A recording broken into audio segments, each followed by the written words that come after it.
Hello all, I am Associate Professor of History Michael A. Ryan from the University of New Mexico and a good friend of your professor, Randy Wyatt, and he's very kindly invited me to speak about medieval life with you all, so thanks for having me. So glad to have you in my little video world here, Mikey.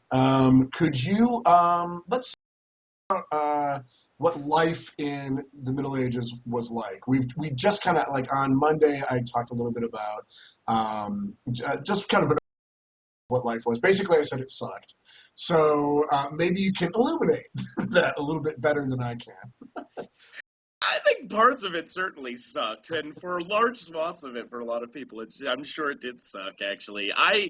Well, let's jump back a little bit. So when we talk about the Middle Ages, we're looking at roughly 1,000-year time span from roughly 500 to 1500, comprising really the fall, although that's contested, the end of the Roman Empire in the West, all the way to what we call the closing of the Ecumene, or essentially the first permanent settlements of Europeans, Asians, and Africans upon American shore, right? So we looked roughly from 500 to 1500 as this kind of scope of time. And then we divide it to make it easier for us scholars. We divide it up into three discrete units. We talk about the early Middle Ages, which is from roughly 500 to 1050, then the High Middle Ages, which is roughly from 1050 to 1300, and then the later Middle Ages, which are roughly from 1300 to 1500. And each one of these periods are characterized by a whole series of phenomena and series of developments, which I could talk a little bit about. I myself am a specialist in late medieval history, so I work on the history of magic and apocalypticism and the occult in the late medieval Mediterranean basin, so from the 14th, 15th, and a little bit into the 16th century. But all of this, I bring this up, is to say it honestly depends on when and where you're considering it, right? Right. So if you're a member of the Roman elite, for instance, living in, say, the second century Common Era period of the Roman Empire, when Rome was at its greatest territorial expanse, it's got a population of 50 million, give or take a few, about a million in Rome. This is a time that people used to say was the Pax Romana, when Rome was at its most politically stable and economically stable. Okay. And people used to think that this was a golden age for everyone in Rome at this time. And the fact of the matter is, that's a very romantic view of it, right? So we know that if you were a member of the political elite, if you were a provincial governor, a member of the landed elite, close to the imperial court, yeah, you could live pretty well at that time. But for the vast majority of the people who were living there then, it was really kind of a hard-scrabble existence. That starvation was common, both in the urban environment and in the countryside. Now, and you had to be careful about when you're talking about this, but it is something that most people still lived a fairly precarious existence. Sure. So when we think about what was it like to be a commoner in the Middle Ages, it just depends. Were there any particular regions or times you were considering, or any geographic centers, or? Well, geographic centers, I mean, we're talking about England, we're talking about Germany, and we're talking about a little bit about coming out of Rome, the Byzantine Empire, stuff like that. Okay. But in England, we care about mostly because of where that leads later into the Renaissance, which, of course, is a huge explosion of theater. Uh, Right. and we have the Italian Renaissance that comes toward the end of the Middle Ages, which is also focusing on comedian. We haven't gotten there yet. Okay. We're basically talking about the I mean it was a dry period for theater during Okay. the Middle Ages, but the evolution of the church of course having so much power and so much influence over people in the Middle Ages, and I guess the two so to answer your question, England and Germany are the two places that we've been thinking about. Okay, well, if you think about, say, Carolingian Europe, right? So let's talk about Charlemagne. Yeah. He's crowned emperor in the year 800. He lives to the year 814. If you were a peasant in, say, Carolingian Francia, you might have a bit of a hard scrabble existence depending on who your local noble lord was, right? Right. You would probably be under the sway of someone who was not a kind of a paragon of chivalric virtue, or no Galahad, but really kind of like a Tony Soprano, in armor, right? And not plate armor, not the shiny plate armor that we Right. think of, right? This is kind of That's like yeah, rough mail. right. I think one of the rough, which also sounds like a magazine It cover. totally does. Rough mail. So, I totally have that coming to mind every month. so I think a lot of it is, when we look at sort of the history of people's experiences in the Carolingian era Europe, they used to say, well, it was always cold and it was always rainy and it was always malnourishment. And some scholars recently have been really readdressing that and saying, actually, some of the peasants lived okay and they weren't malnourished and they could actually be fairly tall. And they're using a variety of methods to determine this, right? They're looking at archaeological evidence, they're looking at dendrochronology, which is tree ring analysis, they're looking at the historical sources. And so they're getting a much different picture than what we used to think, right? That the early Middle Ages, if you were a commoner, you were going to live a nasty, brutish, and short life. Right. Many people did. I mean, there's no question. There were many, many, many accounts of that. But it would depend, I think, a lot on your local condition. If you were a peasant who had a lord who, by and large, stayed out of your business, that was good. You didn't really want to interact with them if you didn't have to. Right. And if you didn't get blighted in terms of, getting a disease hitting your crops, or you didn't have marauding warriors kind of come traipsing through, you could have an okay life. But again, it just depends. We do think about the high Middle Ages, that period of roughly sorry about that, students. I've got a bit of a cold too. I was talking with Randy earlier. I just flew this weekend, and of course, planes are covered in germs. But it would depend. We think about the high Middle Ages as kind of the florescence or flowering of medieval civilization, and that things were better overall across the board. But it just depended. I think, you can read accounts of, say, Norman London, and you get a sense of a very dirty, cramped, kind of unsafe, but vibrant, cosmopolitan, fun city, right? So there's going to be, Kind of unsafe, but fun. right. I mean, it's got a lot of spaces for anonymity. It's got a lot of spaces to do gambling and prostitution, and who doesn't love that? And all of the, I think there are a lot of you can eke out a good life, or you can have a good quality of life, but only if you had the wherewithal and only if you had the resources to do it. I think if you were an urban day laborer or you were a peasant, in many ways you were really dependent on so many visible and invisible forces. And by invisible forces, I mean the structures that are in place, right, that would kind of perpetuate these differences. Right, right. Okay, so that gives a little bit more insight into how much it sucked or not. I mean, how dependent, as like a serf, let's say, how dependent on your lord were you for like existence? Well, technically, I mean, this kind of gets to one of the great chestnuts of medieval studies, and that about feudalism. And there's actually a whole literature devoted exclusively to feudalism, of Oh, course. okay. And there are, I mean, multiple controversies that have come up. There's a very, very famous book. It's been kind of taken apart by other scholars now, but it's by a woman named Susan Reynolds called Fiefs and Vassals, which really kind of readdressed, in many ways, what is feudalism? Was feudalism as important to the Middle Ages as people think it is? She argued, not as much as people give it credence, but then a lot of people really blew up at that. They did not like her assessment on that. So, you And know, medievalists attack, and that is when medievalists attack and they get bitchy, oh, they get so bitchy. I love it. I think a lot of it is, if you were a serf, you were dependent upon your lord first and foremost for safety.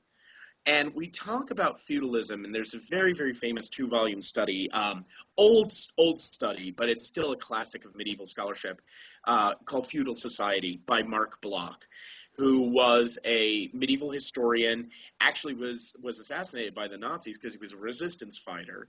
But Mark Bloch actually talked about feudal society, which he described as a society in which men bound themselves to men, which sounds really kind of, giggle-inducing, of Catholic course, but it college. is. That's all I'm saying.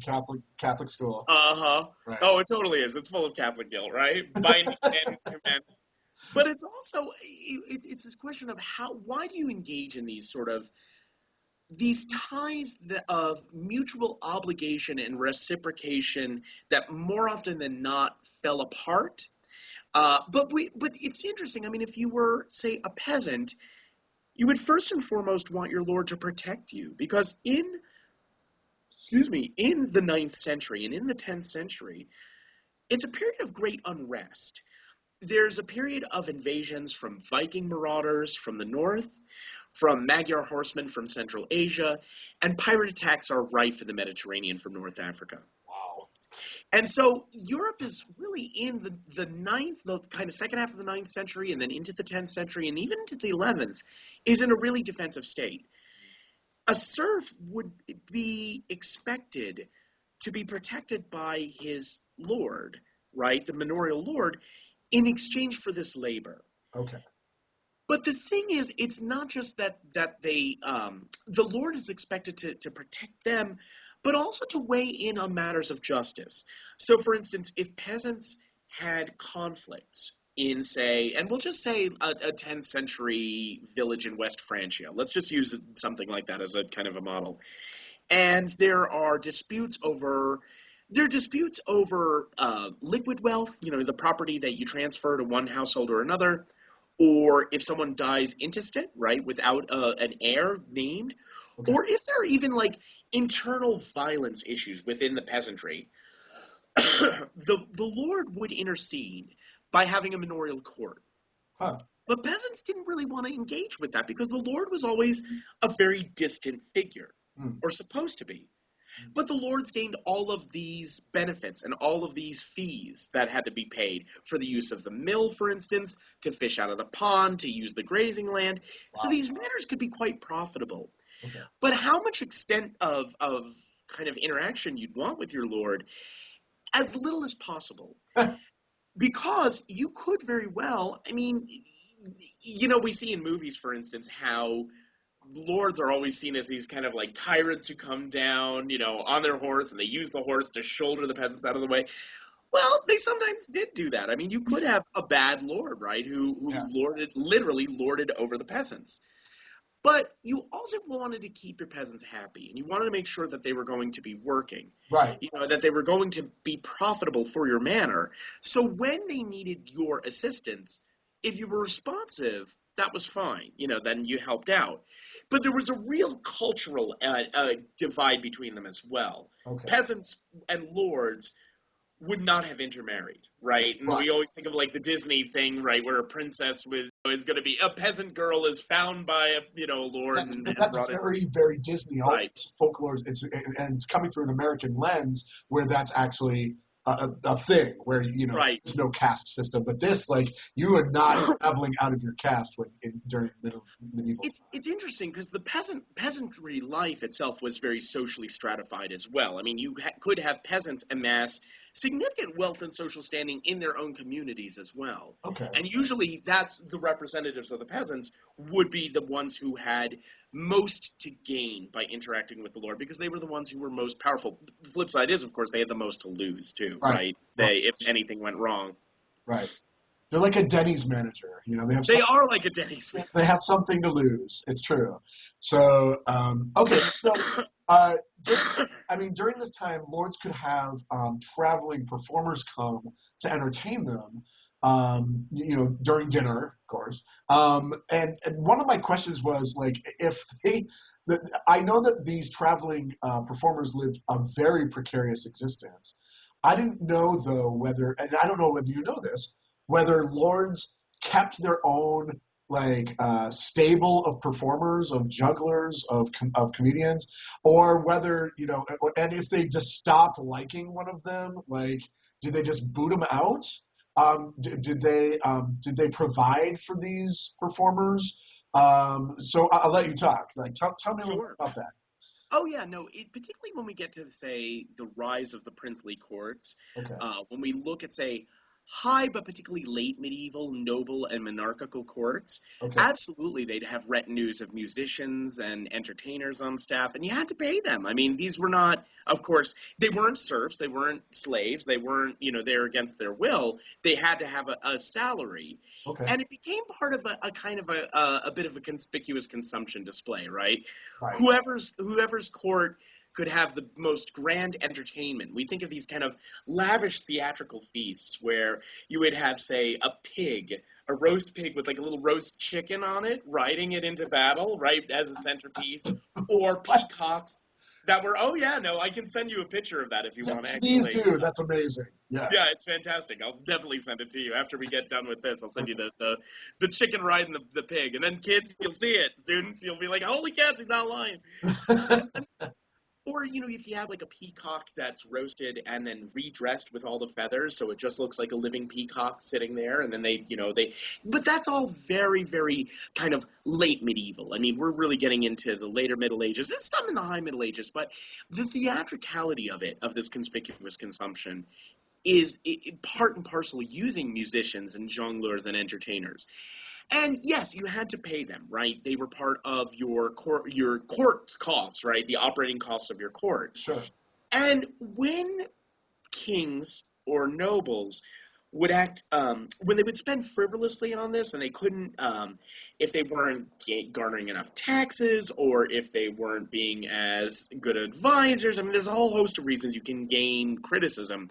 A lot of times people would look at these expenditures and they say, well, look how wasteful this is. They're more interested in, say, French fashion of the day and troubadour music rather than, running the day-to-day nuts and bolts of your kingdom, Feed right? the poor. Right. Right, Yeah. exactly. Yeah. I think one thing that people always think about, right, particularly, and in modern popular culture, they talk about, oh, well, when the king is bored, then they can execute the jester, or Right. that doesn't happen. I Oh, mean, it's one of these things that, again, kind of looks at the Middle Ages. It's a misperception of the Middle Ages as a backward, superstitious, capricious time, where life was cheap. right. And it's not like that at all. It's more, you find kings spending money. I've studied one king, a guy named John, actually. His name is Joan in Catalan, but John.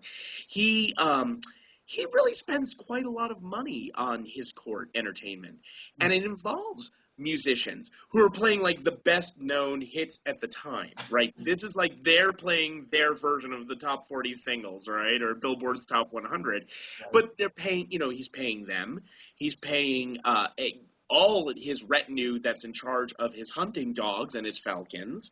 He's paying astrologers and alchemists. I mean, he's paying quite a lot of money at court, and he's frittering it away Yeah. in a time of great economic crisis. Right. So you do find accounts like that happen, but it really becomes kind of part of this larger spectacle and pageantry of the Middle Ages. I mean, we a lot of people, I think of the Middle Ages with that scene from Monty Python and the Quest for the Holy Grail. How do you know he's a king? Because he's not covered in shit, right? Everyone is rolling around in filth and muck. Right. But they were actually, the Middle Ages were a really ludic time. People had quite a lot of feasts, quite a lot of festivities, quite a lot of public celebrations. So it wasn't as nasty, brutish, and short. I mean, like I said, certainly for some people it was. But it was also a time of kind of high pageantry and high entertainment. So And when we're talking about like Renaissance festivals, which I understand are depicting after the Middle Ages, but sometimes I think some people blur Middle Ages and Renaissance. oh, totally. That kind of pageantry isn't so far off the mark. No, not really. I mean, if you look at kind of medieval accounts of tournaments, they really are characterized by sort of a gaiety of color, a riot of color, a lot of pageantry. You dress in your finest gear. Now, of course, peasants are going to these tournaments, right? The tournaments are really for the nobility. And Right. in many ways, you find like two groups of individuals. Nobles who are essentially showing off their prowess, their military prowess, to keep their sort of military training up to snuff. And then you have like professional professional jousters are kind of like on a circuit in many ways, right? They Right. go from one tournament to another to another. The church didn't like tournaments. They didn't like the tournaments because they found them sinful. They found them occasions of licentiousness and vanity. Of course, everyone is showing off their finest gear. But for many of the members of the church, they also saw it as kind of these tournaments were violent, and they could frequently end in death of participants. Right. And so for many of them, many individuals of the church, they said, well, look at these martial guys who are born and bred to be fighters.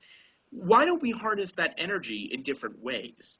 And you see, for instance, that the tournaments really are seen as deeply problematic by the church because and they cast it in a variety of ways. They sometimes say it saps manly vigor. They sometimes say it in a variety of ways, but they basically say focus your energies on the other, and that can be defined in a lot of different ways. It sure can, yeah. Uh, So, and it's a kind of a great segue to talking about the church here, because the junglers and tournaments and all that kind of stuff. We talked a little bit about that the other week, but we also talked a lot about the drama that was happening in church. Basically, came out of this idea of, well, if we're going to do our masses in Latin, and none of the rabble understand Latin, then we need to be able to act some of this stuff out to fulfill the mission of the gospel, to fulfill the mission of the church. And so it starts with kind of simple stuff like the Second Shepherd's Play, where we're acting out like the story of Jesus' birth with a little bit of wacky shepherd interplay, like Gilligan and Skipper, along the way, right? Um, I and just love Gilligan and Skipper. Like that just totally put in my mind, it's little buddy, they're dressed It as is. like medieval Well, it peasants. totally is. Like Second Shepherd's Play is whenever we're looking at it's the Three Stooges. Like it's totally these idiots who are shepherds, the blown up of the stereotype of shepherds, to keep the rabble interested in what's going on, with the general storyline of the birth of Christ. Is just a little bit of like, here's a little bit of sweet like wackiness in between. And this is all happening inside these huge Gothic churches, um, to basically keep the rabble interested in Right, in right. mass, right? And then it just got these productions just got huge and more sophisticated, and the church pushed them outside. And then because they're outside, they blow up hugely, and then sooner or later turn secular and sexy, which was exactly like what the church didn't want. Right, So exactly. yeah, Womp womp. womp womp, exactly. I mean, and of course I'm talking about like this all happened like within 6 months, and of course it happened over a long period of time. But what do you have to say about like the church's any of that spark anything about like, oh yeah, here's something like. Yeah, I mean, I don't know. Randy knows this. We've chatted a little bit. I'm talking to y'all in the class.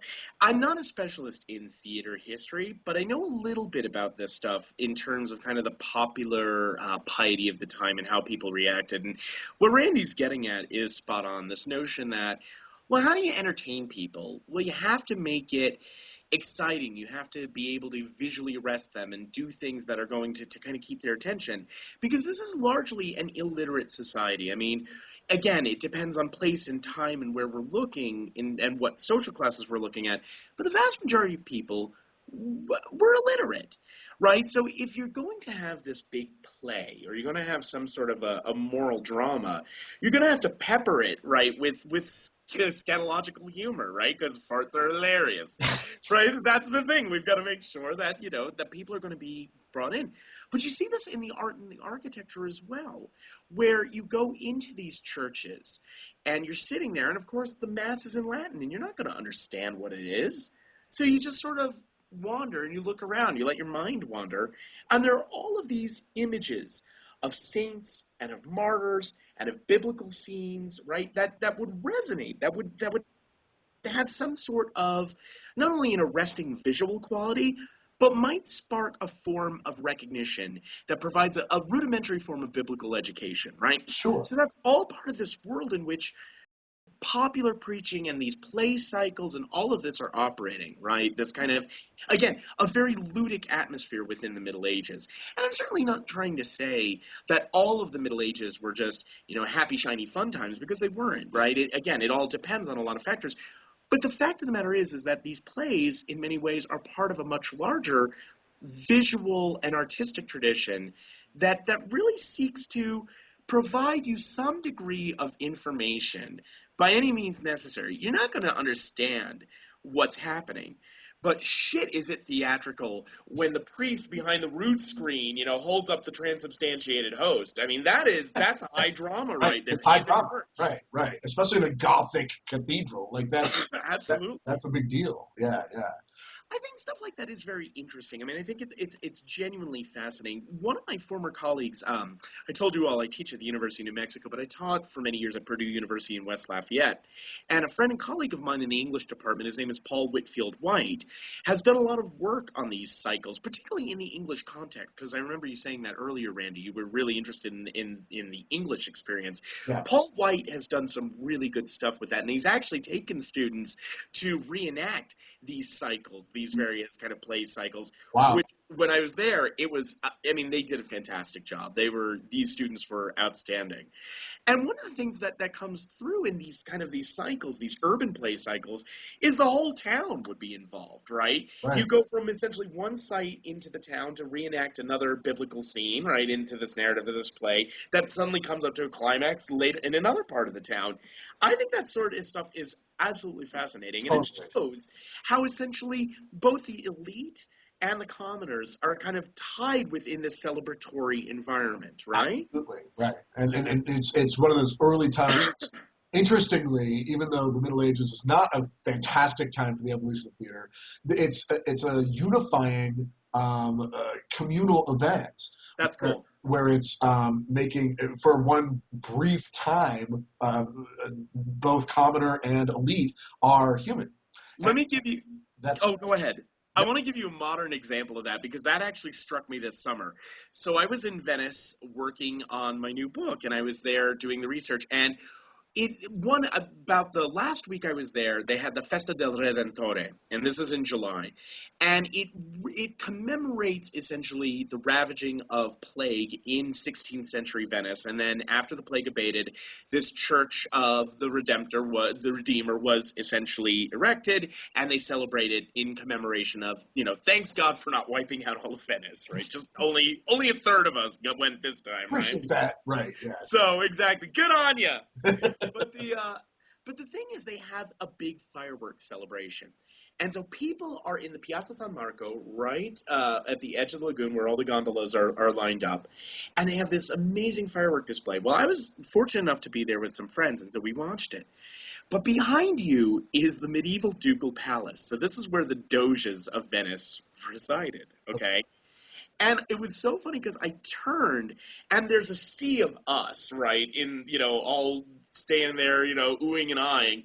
And I could look up, and if you look at the Ducal Palace in Venice, it's a very, very beautiful late Venetian Gothic structure that's kind of pink and lovely, and it looks like a birthday cake or a wedding cake. Right. And there are all of these people dressed to the nines at the banister. Now they're not pushing each other. They're not smelling of sweat and tobacco. I mean, they're up at they're smelling of high class tobacco. They're smelling of Chanel number 5, I'm sure. But it was one of these things that really struck me that we're all enjoying the fireworks, but there's a real division, right? The Right. Venetian elite are watching it from the balcony of the Doge's palace. The rest of us, we gotta push and shove. Right. So. And that actually, when we get to Renaissance, when we're talking about Shakespeare, I mean, that's basically exactly what's happening in Shakespeare, you know? So that resonates with me too. That's funny. So I want to get to some of your expertise here and talk about Sure. Hellmouths, because we talked about Hellmouths before, in being the end of the stagecraft for seeing an entire, usually a morality play. Talk about the idea of Hellmouths and I'm also interested. Whoops, hi.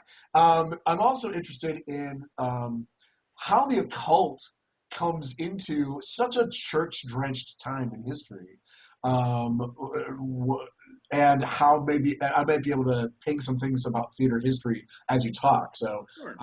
yeah, talk about Hellmouth. So Hellmouth. So some of you may have heard about Hellmouths, of course, through Buffy the Vampire Slayer, which is awesome, right? But the thing about a Hellmouth is, This just got even more nerdy. Like I know.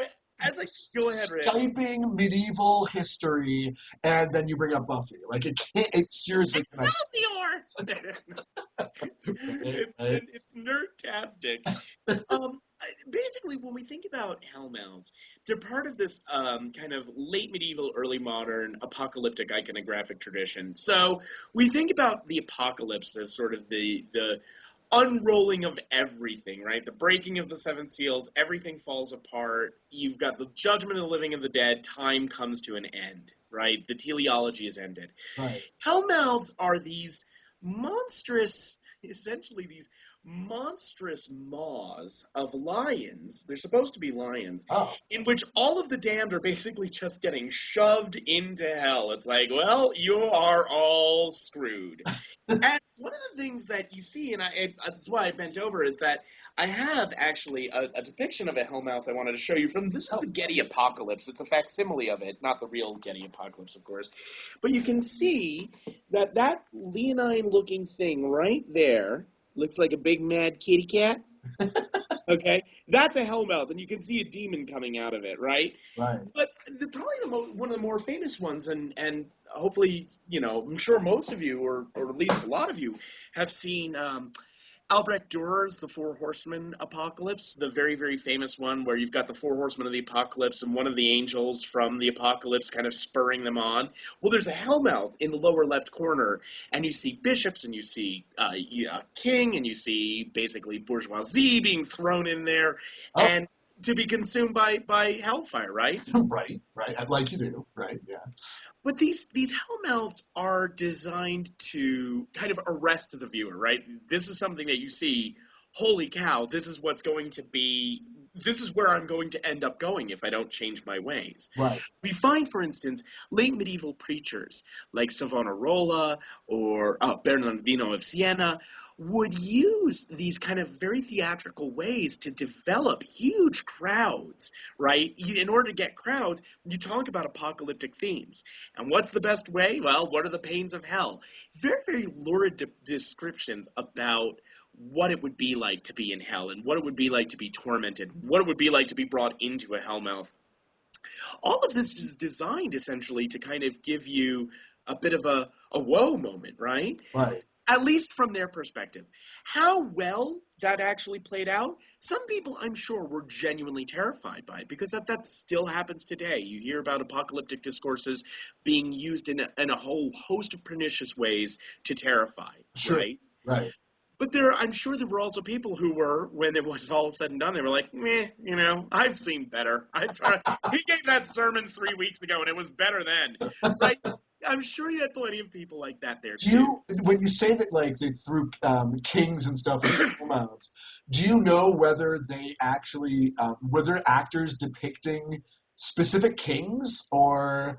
Uh, That I don't know, oh, but I will tell you that no, I wouldn't be surprised if information like that came out, but I just genuinely don't know. I don't know enough about medieval theater history to say one way or the other. sure. I do know, however, that in Paris, so there was a very famous cemetery called Les Innocents, right? The Cemetery of the Innocents. And essentially, this was one of your most popular burial spots in Paris. Well, they had painted on the wall what's called a danse macabre, or a dance of death. And the idea is that death is the great equalizer. It doesn't matter how wealthy you are, how powerful you are, how strong you are, how well connected you are, how well you dress, how well you eat. At the end of the day, you're going to be worm's food. And there are instances of Dominican and Franciscan popular preachers giving these sermons and haranguing the audience assembled in with this danse macabre in the background. And a danse macabre, or dance of death, is where you have these kind of grinning skeletons wearing their burial shrouds or sometimes having a coffin over their shoulder with worms coming out of their guts and out of their eyes, or snakes, and grabbing people from the living world to dance off to death with them. Wow. If you've seen The Seventh Seal, the end of the movie, I was just gonna say where Seventh spoiler Seal. alert, right? Where it's a dance of death, right? When essentially Antonius Block has come home, he's back to Elsinore, and then death comes and takes everyone, and the final scene Right. is them all dancing off. All dancing. That's the danse macabre. Yeah. That's exactly what a danse macabre is. Excuse me. And so you would have these depictions of skeletons grabbing a hand of an emperor and leading him off to death. Or the emperor, and then the emperor would be connected by another skeleton who would be leading off a pope, right? That it's basically telling you it doesn't matter what you do in this world, you're going to end up dead. These danse macabres, though, were both literary and artistic traditions as well, and it wasn't uncommon to find this sort of, usage of this material to really bring home certain points, right? Yeah. If you want to really put the fear of God in someone, literally, you harangue them about the pains of hell and tell them that all their sins are going to bring them to this world where they're going to face an eternity of this sensual torment, right? They are going to feel it. It's not that you just die and then your soul is tormented. It's that you're going to feel these bodily pains as well for all eternity. For all eternity. And it's funny, as you talk about the danse macabre, I realize that there's so much of that imagery in Everyman. Everyman and is obviously pulling from this idea of the danse macabre of like, you're on your way to the grave and you can't take any of these friends with you, and who are you actually going to dance with? And of course, the only character, I should say, not person, but the only character is good deeds by the end of it. That's the only thing that you have to show for your existence on Earth. Right, exactly. Yeah. Exactly. Yeah. The other thing, in answer to your earlier question when you said, well, how does the occult get into this clerical world? There's a very, very famous, probably the most famous historian of medieval magic is a guy named Richard Kiekefer, who teaches at Northwestern University. And he wrote a very, very famous, slim one-volume survey of magic in the Middle Ages, right? That's what it's called. It's an excellent book. I'm actually teaching a magic science and faith course in pre-modern Europe right now. That's so cool. And it's a great class. I have great students. I really am enjoying that class immensely. And in fact, we're going to be reading Richard's book, Professor Kiekefer's book on magic in the Middle Ages.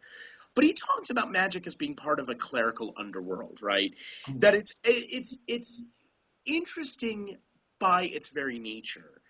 But it's when we get to the rediscovery of kind of the Aristotelian corpus, where in, say, the 11th and into the 12th century, Aristotle becomes much more fashionable. He'd been maintained in the Dar al-Islam. Islamic scholars had been glossing him and translating him and really expounding upon it. When he's rediscovered in the West, and partly that's because of the movement of Europeans out of the Carolingian heartland into Iberia, into the Mediterranean basin, and into Southwest Asia, right, in the Near East, in the form of the Crusades, really start to encounter these texts and bring them back with it. So really, the Muslim world of the 12th century, it fuels this Renaissance that we talk about, or so-called Renaissance of the 12th century in Europe, right? Right. That the rise of the cathedral schools is fueled because of this really kind of significant output of new information that is really being redigested and re-understood and reanalyzed. Well, a lot of those texts are bound up with other scientific and mathematical and philosophical texts. So as students start to study this, they start to get to become exposed to astrological theory and astral magic theory, alchemical theory, and alchemical concepts in a magical framework. So magic was always something that students at the university, all of whom are expected to take holy orders, they're supposed to become priests, Right. would study this, and they found it fascinating. And so much so that really towards the end of the 13th century, the Bishop of Paris, who's a man named Etienne Tempier, basically says, you can't do this stuff. You can't be dabbling with this stuff. It's not good for you, right? It's not good for you from a moral perspective. It's not good for you from an intellectual perspective, right? There's some really wicked information contained within and from a spiritual perspective, obviously, like the university's going to be like, what are you doing? So, but it's still very popular, and people are still reading it. And so the magic in the Middle Ages is a very fascinating topic writ broadly. Richard Kiekefer talks about it as a crossroads of culture, right? That magic intersects with political discourse, economic transactions, social arrangements, cultural output. All of this, you can see magic in all of these experiences. Now, some people don't agree with it. Some people say, well, Richard's looking for magic everywhere. But the fact of the matter is, magic does play a very important role. And so when it gets to this point in the church, you do find it appealing to all levels of society, right? From very basic questions, what's my child going to be like when they're born? Was their characteristic going to be, right? Very kind of a basic question, to questions of how do you cast a horoscope for Jesus, or how do you cast a horoscope for other historical figures, which that could be really problematic, and the church would, kind of raise your eyes at that. Not so You don't happy with cast Jesus' horoscope. that. Right, right. And I think that, I mean, just coming from a theater history point of view, that it underscores what you're saying when we look at Marlowe's Dr. Faustus, which is Right, bridging the Middle Ages into the Renaissance period. Dr. Faustus is all about a guy who just focuses on studying the occult and sells his soul, like literally right, sells his soul to be able to master alchemy. And right, uh, right. and and interestingly, Marlowe winds up using a lot of the same kind of tricks and tropes of theater in the Middle Ages to show Faustus's fate at the end, which Right. is a hellmouth. So it all kind of comes around, and certainly modern productions of Faustus. Are all about the special effects. They're all about Cool. the fire and brimstone, literally the fire and brimstone at the end. And there's even a little bit of the danse macabre as the uh, demons kind of come up and drag him into hell. Absolutely. That's obviously a medieval influence on the stage work there, on the Right. stage craft. That Marlowe is, and you really just to, and this is a little bit more for my students than is necessary for you, Mikey, but you have to remember that as we go through history, all people have to work with is what came before. Right. So Faustus is reaching back into the era directly before, which is the medieval period, Hmm. and using a few things from the ancient world to be able to tell his story. He just winds up doing it in iambic pentameter and putting more of a Renaissance spin on it. But there are still all of these elements like the Hellmouth, like the Pursuit of Alchemy, like all of these things that he's using to entertain his audiences. So Right. yeah, yeah. So There's actually a book that you and your students may want to check out. It's called The Waning of the Middle Ages by Johann Huizinga. And it's a really kind of a classic of the 20th century, where in many ways, when we think of the later Middle Ages as a period of an unending crises and of significant trauma, a lot of it is indebted to that model that Johann Huizinga developed. Now, it's not without criticism, and in fact, there was a 2000 article by a man named Howard Kaminsky, which basically said if we look at the Middle Ages in that framework, we're really doing a grave disservice to it. I take a more middle of the road position, actually, because I think Kaminsky makes some really salient views in his article. When it comes right down to it, there are some significant crises that are going on. yeah. And people are using these crises in a variety of ways to not only understand their place in the world, but understand where the world is going to go. But they use it to a very distinct advantage, right? Whether it's trying to save a soul, right? If you have preachers who are genuinely filled with religious zeal and want to help, although I'm hesitant to say that they're helping because they are using fire and brimstone, right? They're deliberately using these tropes to create a sense of anxiety and fear. So it's not really helping. I mean, they may see it as helping, but I don't see it that way. Right. But it's one of these things that if you read Huizinga's The Waning of the Middle Ages, you get a real sense of this culture. He sees it as a culture fixated on kind of death and the afterlife and the danse macabre, right? As death as the great equalizer. It's not without its problems, but it's a good read, and so it might provide additional levels of kind of layers to what you all are going to be dealing with and looking at. And this is really these authors that you're tossing out are really for anybody who might do a paper on something on medieval theater. So that's I'm sure that you're doing somebody's bibliography work. Thank you. Oh, good. I'm glad. Glad. No, the thing is Huyzinga. So yeah, and you'll be able to find it. It's sometimes referred to as the autumn of the Middle Ages too. So Okay. All right. Well, that kind of takes care of a lot of the things I wanted to talk about.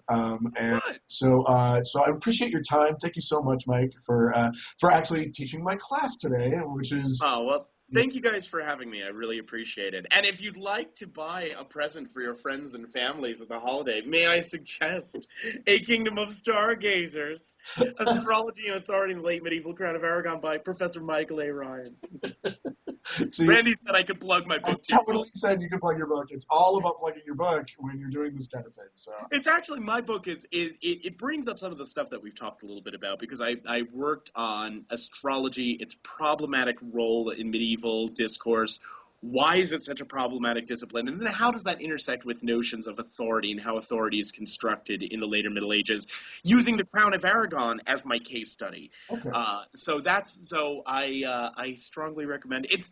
I'm gonna be honest. It's not beach reading material. You know, you're not gonna want to bring it out there like on the Christmas break and just be like, "Oh, this is fascinating." But just to give you guys a It's heads either up. this or the girl with the dragon tattoo. What am I going Right, to I know. I think I'm gonna. I'm always gonna lose out to that damn book. Damn you! curse Damn it? you, Jason Curse. Larson!